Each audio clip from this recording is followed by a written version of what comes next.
Voilà, des enfants accompagnés par leurs enseignants dans la découverte des médias, mais au quotidien, ne sont-ils pas laissés à eux-mêmes dans la jungle des réseaux sociaux et des fake news? Ils estiment qu'ils ne sont pas suffisamment présents dans les médias. Est-ce que c'est vrai? Et puis on voit bien qu'il y a un enjeu démocratique dans tout ça, mais l'éducation aux médias est-elle vraiment une priorité pour l'école, pour les parents, pour les journalistes même? C'est avec toutes ces questions que nous laisse ce film. Regardez-nous au cœur d'une classe média, signé Lucas Roxo. Et pour approfondir, à présent, j'accueille sur ce plateau Thomas Huchon. Bonjour. Bonjour. Vous êtes journaliste, réalisateur de documentaires et spécialiste du web. À vos côtés, David Groison. Bonjour. Bonjour. Vous êtes le rédacteur en chef du magazine et du site internet Phosphore pour les adolescents de 14 ans et plus. Et vous êtes auteur de plusieurs livres sur ce sujet de l'éducation aux médias. En ligne avec nous, Aude Favre. Bonjour. Bonjour. Vous êtes journaliste, vous également, et sur la chaîne YouTube Aude What the Fake, vous démontez, vous débunkez, je crois que c'est comme ça qu'on dit, les fake news, vous nous expliquerez comment. Et puis en ligne également, Marcel Ruffo, bonjour à vous. Bonjour. Pédopsychiatre, professeur émérite de psychiatrie de l'adolescent à l'université Aix-Marseille. Je vais commencer par vous d'ailleurs, Marcel Ruffo. En sortant de ce film, quel est votre état d'esprit? Est-ce que vous êtes surpris, intrigué, éventuellement inquiet sur la manière dont les adolescents s'informent? Je suis d'abord séduit par le film, séduit par la durée, le sérieux, quoi. La durée, c'est pas un coup d'œil, c'est au contraire plusieurs semaines, voire mois de travail avec les adolescents. La deuxième remarque, c'est la qualité de ce type d'enseignement, des enseignants, quoi. Le groupe, la démocratie, l'autorité aussi, l'autorité, puis aussi alors les progrès visualisés par les adolescents, notamment cette jeune fille qui a les encouragements et qui dit après j'ai confiance en moi maintenant. Quentin qui parle de son addiction à l'alimentation de manière splendide et de sa souffrance. Et puis aussi le retour au réel entre les informations par réseau, mais aussi Élise Lucet m'a regardé dans les yeux, dit la jeune fille, et donc le retour du réel. Et j'ai trouvé que c'était vraiment très intéressant. David Groison, quand vous voyez ce film, vous vous dites c'est un boulot hein, d'éduquer les enfants aux médias. Et c'est beaucoup d'énergie parce que ça repose, on voit dans le film que ça repose sur l'énergie de l'enseignant documentaliste, c'est-à-dire pour emporter les jeunes, pour susciter l'adhésion au projet, pour leur donner envie de s'en emparer, mais aussi pour convaincre les autres enseignants, parce que les enseignants documentalistes, ils ont pas un temps à eux avec une classe en phase 2, donc ils doivent se greffer aux autres cours. Et puis on voit aussi convaincre le proviseur pour décrocher un budget, pour pouvoir aller à Paris, parce que etc. tout ça coûte de l'argent, on verra ça. Oui. Thomas Huchon, vous aussi, vous avez été peut-être intrigué, séduit par ce film? Oui, comme Marcel Ruffo, moi j'ai été assez très touché par ces jeunes, par leur capacité à la fois à raconter le monde dans lequel ils vivent, à l'interroger, à se poser des questions. Ils sont à l'image de tout un tas de jeunes que j'ai croisés depuis 4 ans dans de très nombreux collèges, lycées dans lesquels j'interviens pour faire des opérations d'éducation aux médias, d'éveil à l'esprit critique. Et je pense que ce film aussi, c'est un film c'est des images, les images sont sublimes. Le film est vraiment très très beau d'un point de vue graphique et je crois que c'est aussi la première manière que les téléspectateurs vont avoir de se connecter avec cette histoire. Si le film est très beau, ça donne encore plus envie de le raconter. Il est très beau graphiquement, il est très beau intellectuellement, il est très beau humainement. Moi, j'ai été absolument séduit par ce film. Aude Favre, vous aussi, vous l'avez vu, ce film. On voit bien que tous ces enfants, ils sont quand même très perméables aux fake news, notamment. Oui, bien sûr. Moi, parallèlement à ce que je fais sur ma chaîne YouTube, je suis par ailleurs présidente d'une association qui s'appelle Fake Off, qu'on a co-construit avec un certain nombre de journalistes. On est plus d'une trentaine là actuellement et on fait, à l'image de ce que fait Thomas Huchon très bien d'ailleurs, on va aussi, avec notre petit bâton de pèlerin, rencontrer des jeunes qui ressemblent effectivement à ça. Et ce que je trouve effectivement intéressant, c'est que nous, ce qu'on constate, on est notamment en résidence à Sevran, en Seine-Saint-Denis, c'est que c'est fondamental de les mettre exactement comme ce qui est fait là dans un rapport de co-construction finalement de l'information et de leur donner les clés pour le faire. Et je pense que, moi, ça m'amène aussi à une réflexion par rapport au journalisme tel qu'il est fait. Je pense qu'effectivement, c'est aussi, c'est mon point de vue, une sorte, un peu l'avenir de notre métier que de s'ouvrir comme ça au maximum et d'inclure le maximum de gens et notamment effectivement des jeunes qui, c'est vrai, sont comme on le dit dans le film, très voilà, prennent beaucoup la parole sur les réseaux sociaux, mais sont finalement assez peu écoutés. Je pense que c'est vrai, j'ai cette sensation-là aussi en les rencontrant. C'est intéressant ce que vous dites sur la co-construction. Marcel Ruffo, l'important c'est de les impliquer, non seulement, parce qu'on parle toujours de décryptage, mais là, on les voit vraiment fabriquer l'information. Et c'est très important, cette démarche. L'OMS, pendant la pandémie, a dit vive les réseaux sociaux, et donc les adolescents ont gagné en crédibilité sur leur mode de communication, quoi. Pendant le confinement, ils étaient obligés de faire des liens amicaux, etc. Et moi, dans ma pratique, dans les services que j'ai dirigés, tant à la Maison de Solène qu'à l'espace méditerranéen de l'adolescent à Marseille, on avait une radio à la Maison de Solène financée par RTL, quoi, un spécialiste de radio, et l'outil de radio, et après la web radio à Marseille, était fondamental pour les adolescents pour s'exprimer. C'est-à-dire, c'était s'informer et reproduire et retransmettre. Il y a une adolescente qui le dit très bien, comment elle fabrique son discours, comment elle fabrique son programme, la deuxième rédactrice en chef notamment. Et donc on voit bien que grâce aux documentalistes, grâce à l'enseignant, qui en même temps est sévère, il y a des règles aussi, tu passes en conseil de discipline, le principal qui accepte 5 € pour aller à Paris, vous voyez, des choses assez passionnantes. Il passe du virtuel au réel, mais le virtuel s'appuie sur le réel, en fait, et c'est très, très intéressant. Alors, il y a ce qu'il y a dans le film, et puis tout le monde n'a pas la chance de suivre un programme comme celui-ci, qui dure comme ça pendant toute une année scolaire. Je vais vous poser la question, comment est-ce que les ados s'informent? Mais en fait, il y a peut-être une question préalable, est-ce que les ados s'informent vraiment?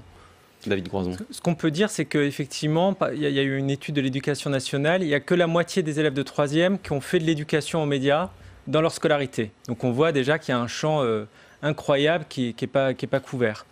Et comment ils s'informent? Ça dépend beaucoup en fait de la D'abord, la première source d'information, c'est l'entourage. Alors si la famille à la télé, les chaînes d'infos continuent en boucle, c'est ça leur source d'information. S'ils écoutent la radio, c'est la radio. Et puis heureusement pour nous qui faisons de la presse pour la jeunesse, ceux qui sont encore attachés à la presse écrite, effectivement, font que la presse écrite pour la jeunesse peut être une vraie source d'infos pour ces jeunes-là. Mais ils sont au contact justement de la presse écrite, notamment, parce qu'on parle évidemment beaucoup des réseaux sociaux, on parle de la télé, mais la presse écrite, pour eux, ça représente quelque chose. C'est d'abord effectivement l'entourage, ensuite les réseaux sociaux, et effectivement certains la presse écrite. Je vous vois sourire, Thomas Huchon. C'est pas ça, j'ai un peu peur que, de la même manière que la télé est devenue un meuble dont on ne sait pas très bien à quoi il sert dans le salon quand on est un ado, je vois effectivement qu'ils sont assez loin de nos modes de consommation de l'information.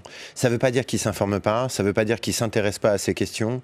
L'un des problèmes auxquels ils font face, c'est que ils sont dans un monde dans lequel ils sont capables de s'informer seuls et capables de produire de l'information seuls. Ça, c'est très nouveau. Hein. Alors, c'est très nouveau et ça pose... une dizaine d'années, on va dire. Oui. Effectivement, c'est une quinzaine d'années pour reprendre vraiment les réseaux sociaux. Ça pose plein de problèmes. Ça pose déjà, quand on s'informe sans être formé à tout ça, sans être guidé, c'est super, Google, c'est génial. Mais le problème, c'est pas qui pose la question. Le problème, c'est qui donne la réponse. Et malheureusement, sur ces plateformes, on vous donne très rarement la meilleure réponse à la question que vous avez posée. Et l'autre problème auquel ils font face, c'est que, en essayant de construire leur vision du monde, en utilisant ces plateformes numériques, elles vivent une réalité déformée. Une réalité sur laquelle on a assez peu d'informations, on a peu d'emprise, parce que chacun de ces jeunes va probablement sur son fil Facebook, Twitter, Instagram, voir un monde qui ne sera pas celui de son voisin, qui ne sera pas celui du troisième dans la pièce. Alors, il y a un extrait auquel d'ailleurs Marcel Ruffo faisait référence il y a quelques instants que je voudrais vous montrer dans le film. Il y a cette jeune fille qui explique comment elle s'y prend pour s'informer. Regardez. Tout d'abord, je commence à checker Snap. Je regarde un peu, si vous voyez, les stories de tout le monde. Et on peut voir qu'en ce moment, il y a BFM qui sort des stories. Je pense que ça s'appelle Les Pépites. Il y a Combini aussi qui parle de l'actu. Ensuite, dès que j'ai checké tout ça, je pars sur YouTube. Et quand j'arrive sur YouTube, je vais dans les tendances. Je regarde un peu tout ce que tout le monde regarde. Et je vais sur Actualité. Et là, je regarde tout ce qu'il y a en ce moment. Je regarde aussi les dates. Dès que j'ai fini de checker tous les réseaux sociaux, je vais sur la devanture de Google. Et ensuite, je compare entre toutes mes infos que j'ai. Et j'essaye de me forger une propre opinion et de comprendre. Je vais pas tout simplement dire ouais, ils manifestent et puis c'est tout. Je vais comprendre, je vais essayer de savoir pourquoi ils manifestent, comment ils manifestent et tout ce qui est autour. Aude Favre, elle a compris beaucoup de choses, hein, cette jeune fille. Oui, moi je suis complètement bluffée parce que je veux dire très clairement à cet âge-là, j'aurais absolument pas procédé comme ça et probablement que j'aurais plongé dans YouTube un peu tête baissée avec tous les travers. Enfin bon bref, donc je trouve ça hyper encourageant et très chouette. C'est, je pense, pas la majorité quand même des jeunes qui ont voilà ce genre de méthode là, mais ça me fait penser à quelque chose, c'est qu'effectivement la plupart des jeunes que je rencontre moi qui sont pas forcément complotistes etc hein, franchement, mais qui doutent un peu, voilà, il faut dire que c'est très sexy aussi le complotisme, le fait qu'on nous cache des choses etc, ils utilisent YouTube comme un moteur de recherche en fait en soi souvent, c'est-à-dire qu'ils veulent s'informer sur je sais pas, Bill Gates, on tape Bill Gates sur YouTube directement, même plus que sur Google. C'est quelque chose qui m'a souvent frappé. Et ce qui me frappe du coup, c'est que je pense qu'il est aussi hyper important de les éduquer à la façon dont cela marche. C'est-à-dire que pour un reportage que j'avais fait, par exemple, on s'était aperçu que le satanisme, tout ce qui était satanisme, etc., revenait beaucoup sur YouTube.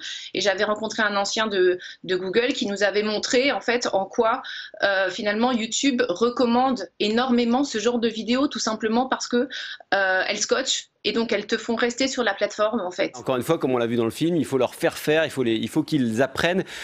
C'est très important, du coup, pour les journalistes d'investir ces formats, hein, Thomas Huchon. Alors, c'est à la fois très important pour les journalistes d'investir ces formats et en même temps, est-ce qu'on n'est pas en train de donner le bâton qui va nous tuer à la fin? Vous voulez dire qu'il faut rester sérieux? C'est qu'en fait, le problème, c'est pas tant d'être sérieux ou d'être sur le ton de l'humour, c'est que ces plateformes par lesquelles l'immense majorité des gens, les jeunes comme les plus vieux, s'informent aujourd'hui, elles vont jouer en permanence sur nos émotions, sur nos colères, sur nos angoisses. Elles vont jamais jouer sur la nuance, sur l'intelligence, sur la réflexion. Et donc, fatalement, dans cet univers-là, il y a quelqu'un qui gagne. Ouais. Et je vous le dis tout de suite, c'est pas Public Sénat. Regardez derrière vous sur l'écran qui est montré. Regardez ce que montre YouTube quand elle recommande des gens. Elle recommande Russia Today, donc une chaîne de propagande russe. Elle recommande André Berkov de Sud Radio qui reçoit le professeur Raoult, qui est quand même quelque chose qui va absolument amener au clash, au débordement total. C'est pas du tout une figure fidèle de la réalité. C'est pas du tout ça l'actualité. Ouais. Mais quand même, David Groison, pour intéresser les jeunes, pour les faire venir à l'actualité, est-ce qu'il faut pas quand même casser les codes comme le font les youtubeurs notamment? Comme vous le faites peut-être d'ailleurs aussi. On est aussi sur YouTube et sur les réseaux sociaux. Il faut casser les codes. Il faut effectivement cette logique de dévoilement.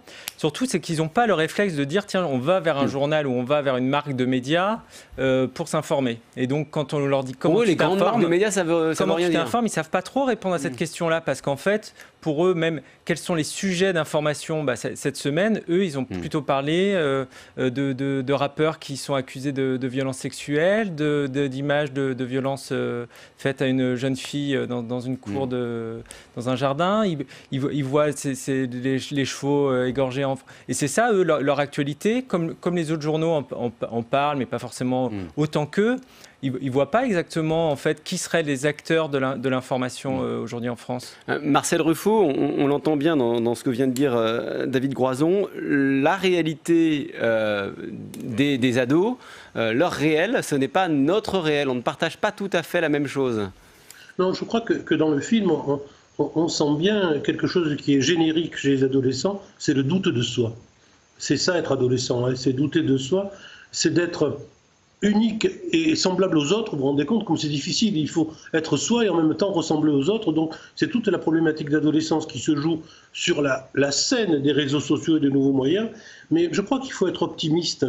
Je crois qu'il faut être optimiste parce que c'est un passage, l'adolescence.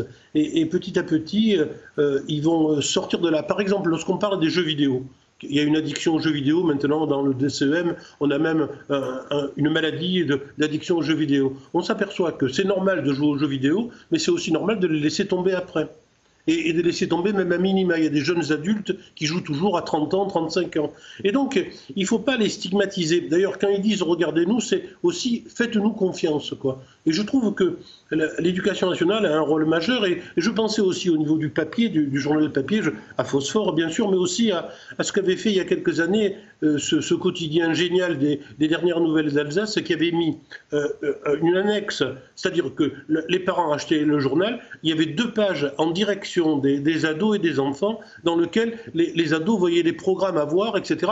Et c'était Télérama pour aider à lire, quoi. Laisser traîner un journal dans une classe, laisser un documentaliste qui laisse traîner des journaux, comme il y avait les journaux dans le film par terre, c'est capital, quoi. C'est de saisir le papier et de s'isoler. Il y a un de mes amis principal de collège qui a créé une salle d'ennui pour les adolescents. Elle a un succès fou. Ils vont s'ennuyer dans une salle, quoi.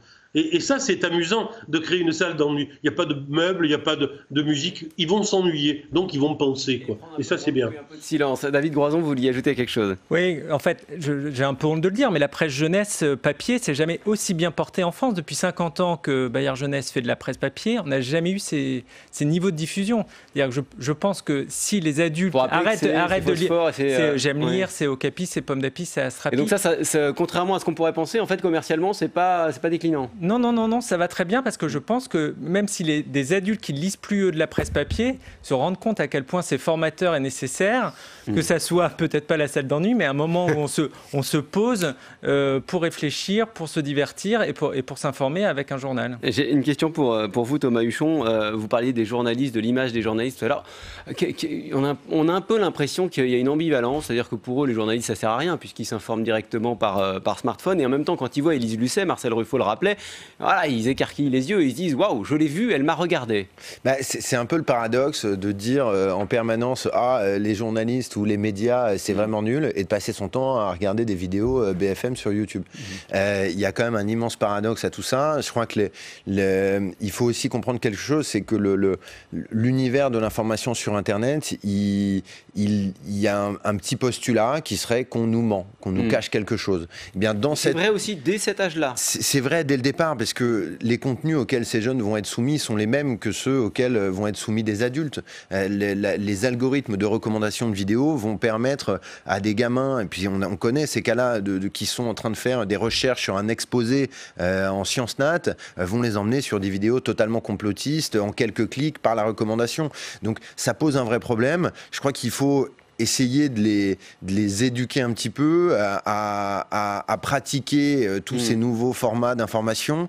Et vous savez, on disait à une époque qu'il fallait tourner 7 fois sa langue dans sa bouche avant de parler. Et ben, j'ai envie de dire aux plus jeunes qui nous écoutent qu'il faudrait peut-être tourner le pouce 7 fois au-dessus du smartphone avant de swiper. Ce petit temps, en fait, c'est ce petit temps qui nous manque.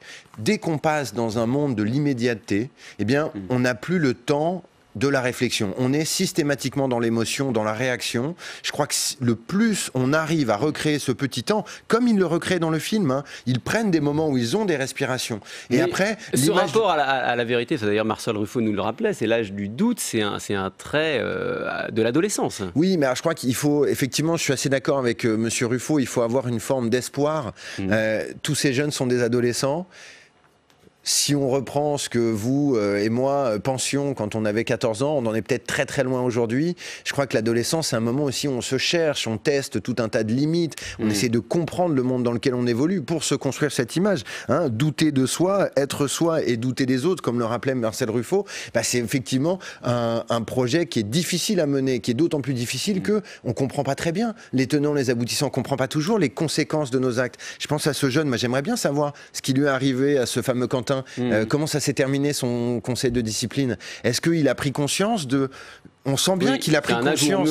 En fait, on sent qu'il a pris conscience des conséquences de ses actes. Mais est-ce qu'ils sont capables de prendre conscience des conséquences dans leurs actes quand ils sont numériques, quand ils sont dématérialisés? Pas toujours. Et pourtant, ces actes ont des conséquences.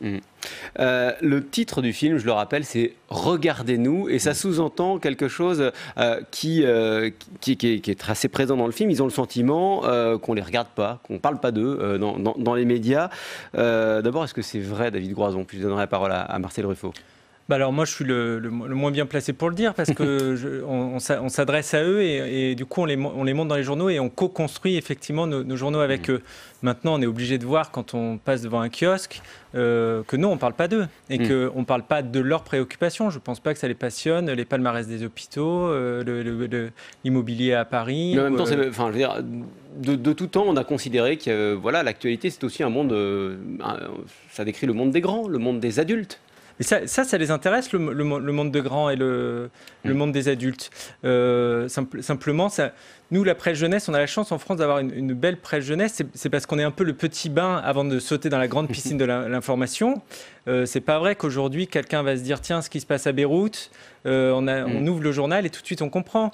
Il a fallu lire des épisodes avant, il a fallu se construire comme citoyen informé. Sur plein de sujets, on a tous 15 ans. Et effectivement, à 15 ans, il y a plein de sujets sur lesquels on n'a pas tous les tenants et les aboutissants. Et il y a besoin de pédagogues, et ça peut être les enseignants, de la famille qui joue un rôle très important, de journalistes qui vont dans les classes, et puis effectivement une presse qui leur est destinée. Marcel Ruffo, vous vouliez ajouter quelque chose? Oui, je voulais dire combien le monde de l'adolescence est une présentification.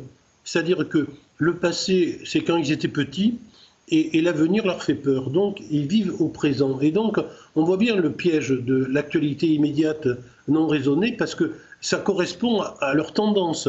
C'est le hic et nunc, c'est ici et maintenant, tout de suite. C'est ça, être adolescent. Hein. C'est vous partez, vous baladez avec votre meilleur ami et vous parlez avec lui, vous rentrez chez vous et tout de suite sur votre smartphone vous dites t'es où alors que vous venez de le quitter. C'est exactement toujours ce présent, cette boulimie du présent. Et c'est pour ça que la réflexion, la durée, le temps, dans le fond, le temps de classe, par exemple, moi, pendant le confinement, je me suis extraordinairement inquiété pour les fragiles, parce que ça risque d'être amputant, cet arrêt de scolarité pendant tous ces mois, c'est terrible, quoi. Et c'est vrai que les vacances apprenantes, la suppression des grandes vacances, enfin, ce qu'ils ont fait dans certaines académies, où donc ils ont refait des cours aux plus fragiles, c'est essentiel pour relancer quelque chose de la durée, de la temporalité qui est attaqué chez les plus fragiles. Et alors ce qui est intéressant dans les réseaux sociaux, c'est que pour les psys, donc pour moi, pour mes camarades, en fait, l'addiction à un jeu vidéo, c'est pas le jeu vidéo qui est en question, c'est pourquoi l'addiction.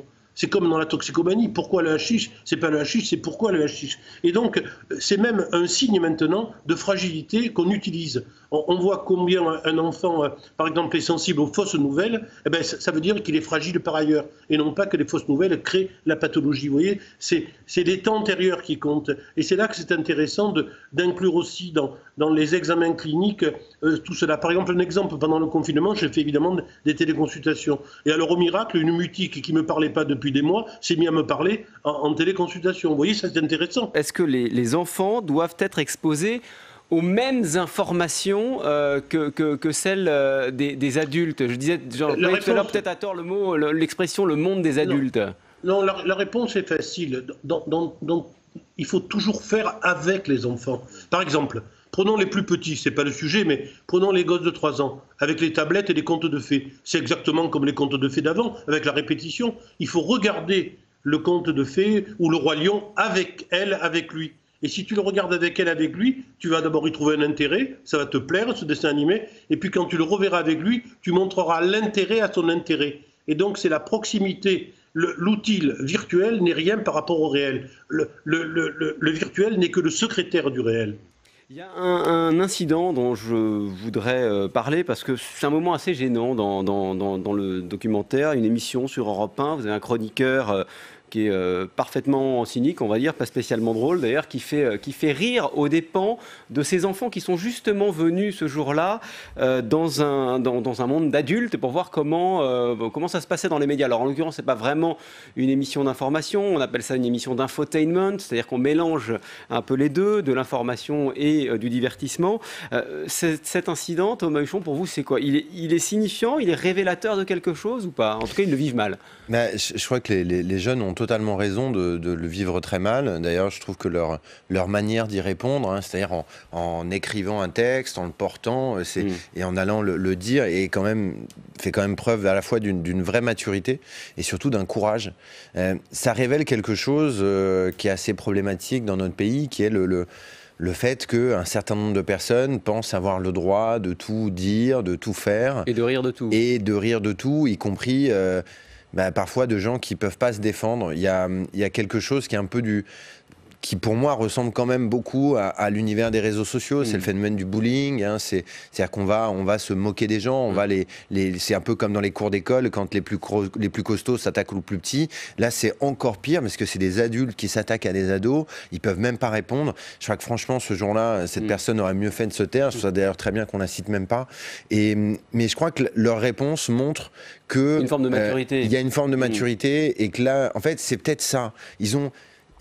Quand ils disent « regardez-nous », ils disent pas seulement « regardez-nous », ils disent « entendez-nous ». Ils disent « donnez-nous une place dans ce monde, laissez-nous exister ». Comme nous sommes. Et je crois que c'est aussi ça. Il faut aussi que la France évolue et laisse la place à tous ces gamins qui sont merveilleux et qui seront peut-être les prix Nobel de demain, qui seront peut-être les grands présentateurs de grandes émissions d'investigation de demain. Alors leurs émissions ne seront peut-être pas sur le service public, mais sur une plateforme de partage de vidéos en ligne. Mais je crois qu'il faut leur donner une place, il faut leur faire une place. Et la meilleure manière de leur faire une place, c'est pas de se moquer d'eux. Cela dit, et là je me tourne vers vous, Aude Favre, l'humour... on met de côté l'extrait dont je parlais à l'instant, hein, mais l'humour, c'est une bonne porte d'entrée pour rejoindre les adolescents, et je crois que vous, c'est aussi une méthode que vous utilisez. Oui, alors moi, c'est pas un calcul, très sincèrement, ni marketing, ni quoi que ce soit. Moi, je suis allée sur YouTube un peu pour ce que c'est-à-dire pour avoir aussi une liberté de ton et parler comme donc voilà, comme j'aime parler tout simplement. Et il se trouve que oui, j'aime faire des petites blagues comme ça, donc voilà. Mais effectivement, je trouve que ce qui est fondamental aussi, c'est ce que j'essaie de faire à mon petit niveau aussi, c'est de casser l'image malheureusement trop présente et très imprégnée dans les esprits d'un journaliste finalement assez condescendant, pas proche de nous, enfin le fameux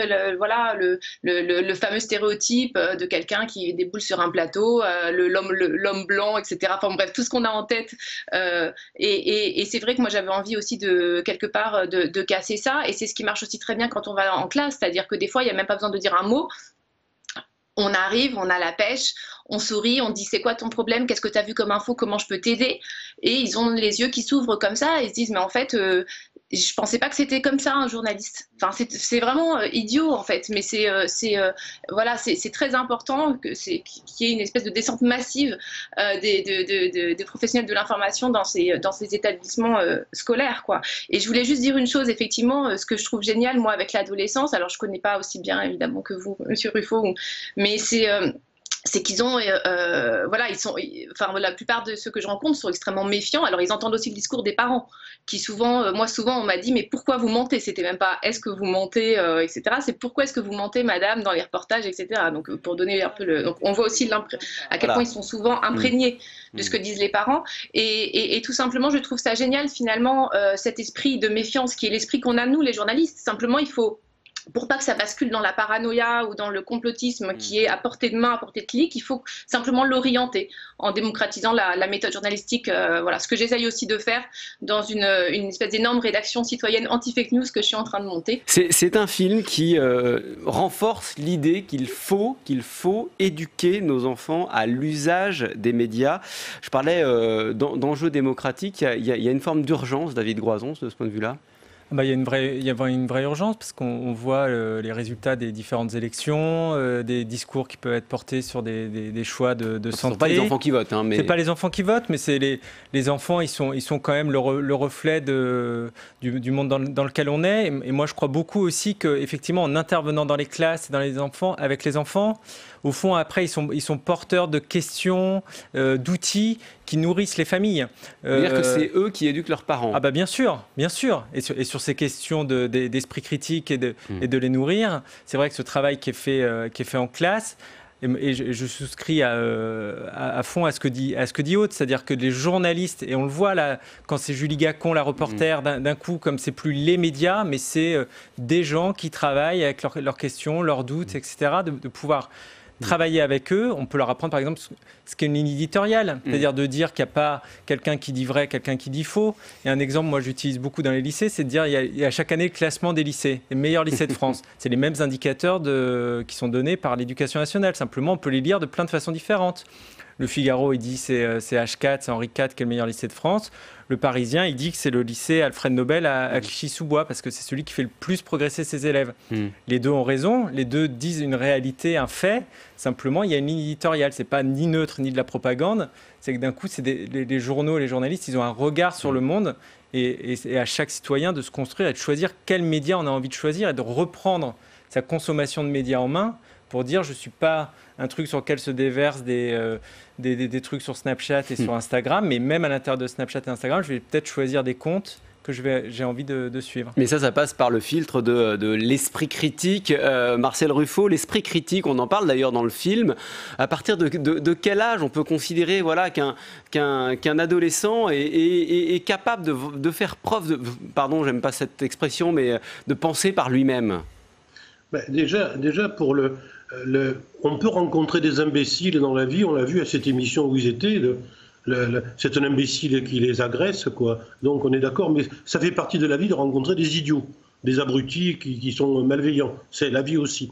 Par contre, l'esprit critique des adolescents est très développé puisque l'adolescence en soi, c'est une désillusion des images idéalisées parentales. C'est-à-dire quand tu es au primaire, quand tu es petit, tu dis « papa c'est le plus fort, maman c'est la plus belle ». Puis brutalement, en rentrant en 6e, tu t'aperçois que ton père, il n'est pas terrible et que ta mère, finalement, non plus. Alors que les bébés parentalisent les parents, c'est les bébés qui rendent les parents parents. Et donc c'est un moment aussi redoutable de désillusion, de perte de cette pensée magique qu'avait l'enfant au niveau des parents. Et c'est là que, en plus, ils n'ont même plus le professeur des écoles unique qui peut servir de support. Ils ont 6 profs. Et donc, comment ils vont faire pour accrocher à une identification favorable, quelque chose qui leur donne confiance en eux? Et c'est pour ça que dans le reportage, je trouve que la présence continue, la bienveillance et l'autorité du documentaliste est remarquable, quoi. Il sert de support et il permet, par exemple à Quentin, dont on parle et qui est vraiment un personnage très intéressant. Moi aussi,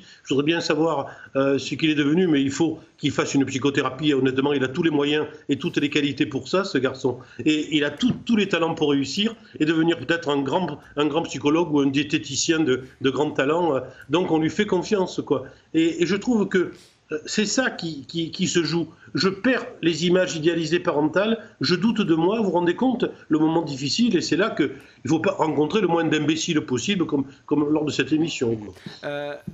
J'ai une question également sur le rôle de l'école, parce que Thomas Huchon, vous intervenez beaucoup dans les écoles. En écoutant David Groison tout à l'heure, j'avais l'impression que la place des journalistes, elle était presque autant dans les rédactions, sur les plateaux de radio, de télé, que dans les classes aujourd'hui, s'ils veulent vraiment faire leur boulot.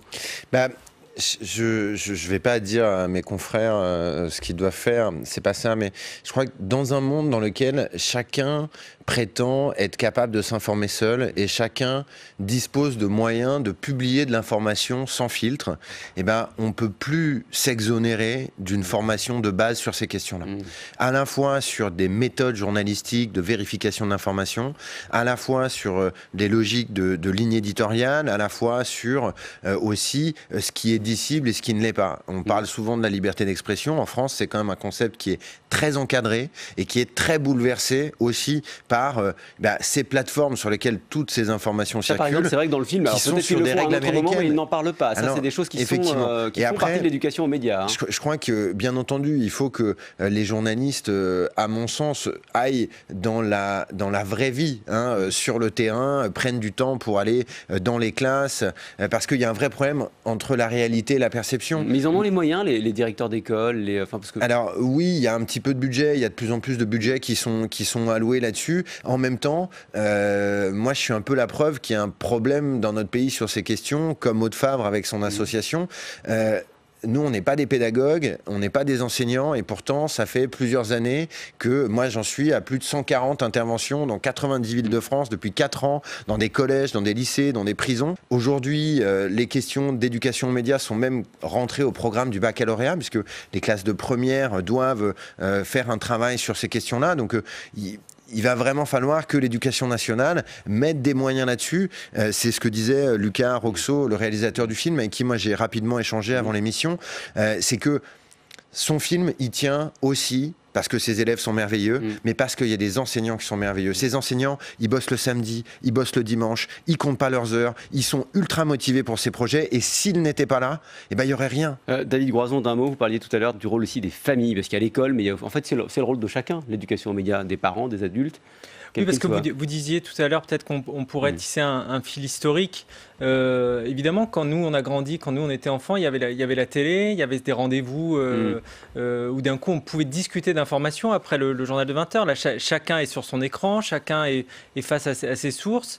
Et donc effectivement, la famille, elle a la nécessité de faire aussi, les parents, de faire un pas vers leurs enfants, de dire qu'est-ce que tu as vu, qu'est-ce qui t'intéresse, qu'est-ce qui t'a marqué, qu'est-ce qui t'a choqué, parce qu'ils peuvent être devant des images d'une grande violence qu'on soupçonne même pas, nous adultes. Des choses très, très heurtantes. Moi, je me souviens, dans une classe de collège, après le Bataclan, ils avaient tous vu les photos de la tuerie à l'intérieur du Bataclan, des enfants de 11-12 ans. Moi, je ne les avais pas vus. J'avais aucune envie de les voir. Et aucun média français, aucun journaux ne les avait montrés. Donc, on est là face à des situations où les parents, ils doivent effectivement continuer cette conversation qu'ils avaient devant le Roi Lion et devant Mulan, dont parlait le professeur Ruffo. On continue à parler du réel quand il advient dans les téléphones. Donc le rôle de chacun, des familles, de l'école. Merci beaucoup en tout cas à tous les quatre. Merci de nous avoir éclairés. Quelques conseils de lecture avant de conclure cette émission. Votre dernier livre, d'abord Marcel Ruffo, qui commande ici. Ce sont des conseils aux parents d'enfants tyrans, écrit avec le professeur Philippe Duverger. C'est paru chez Anne Carrière. David Groison, je disais que vous aviez publié sur notamment l'éducation aux médias. Les journalistes nous cachent-ils des choses, chez Actes Sud Junior, avec Pierre-Angélique Schuller et illustré par Ronan Badel.